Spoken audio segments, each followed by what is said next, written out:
Između planinskih grebena i pašnjaka koji mirišu na slobodu uzdiže se Jablan, jedan od najljepših vrhova Sinjavine.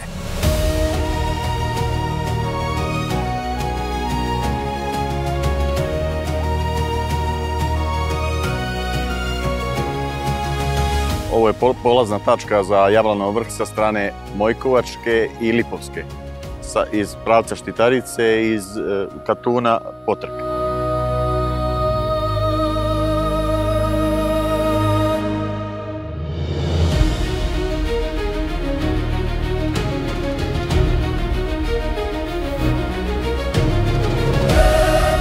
Ovdje je Savino jezero, od njega ima nekih 2 km, 2,5 km do Jablanovog vrha, nekih sat i 20 minuta možda pješačke ture. Sinjavina nije samo planina, ona je prostor gdje se čuva duh Crne Gore, slobodan, ponosan i čvrst kao kamen. Ovo je planina pastira, planinara i ljudi koji su naučili da poštuju prirodu. Sad smo otprilike na 1 kilometar od jezera, tako sredina puta, tako da mislim da oko 2 km ima do samog vrha Jablanovog, a po kategorizaciji je srednje teška staza.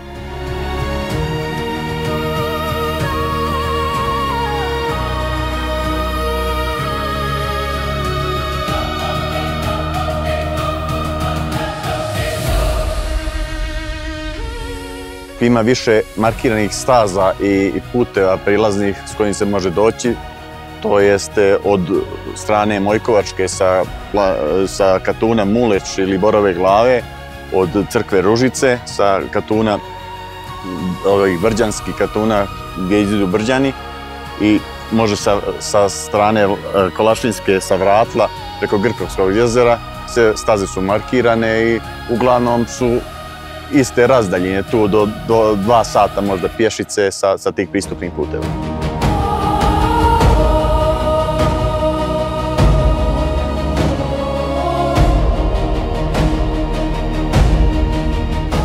Svako ko se popne na Jablan ponese sa sobom osjećaj beskraja.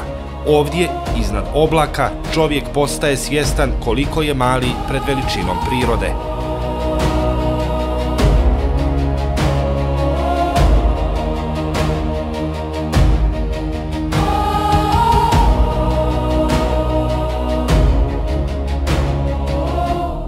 Jablanov vrh se nalazi na 2203 nadmorske visine i kako smo učili po knjigama, on je najviši vrh Sinjavine, međutim u zadnje vrijeme se polemiše sa Tornom koja je u poleđini za nas, koja je na 2277 metara nadmorske visine, da li pripada Sinjavini ili Moračkim planinama, zato što je taj vijenac koji veže sa Moračkim planinama.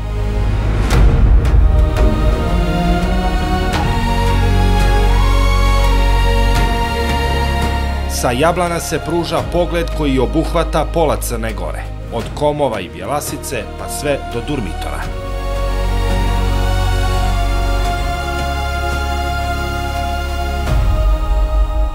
Na sve strane su prirodne ljepote, znači kada god se okrenete vidite Bjelasicu, Prokletije, Komove, Ljubišnju, Durmitor, Moračke planine, nekoliko jezera koje ga okružuju.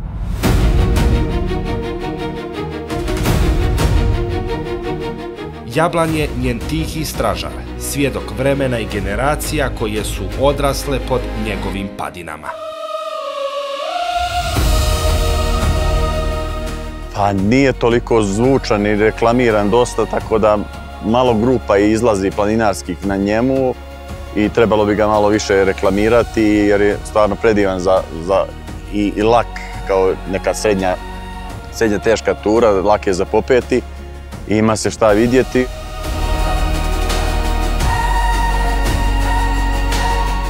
Ovdje gdje nebo dodiruje zemlju, Jablan čeka svakoga ko želi da osjeti pravu veličinu prirode.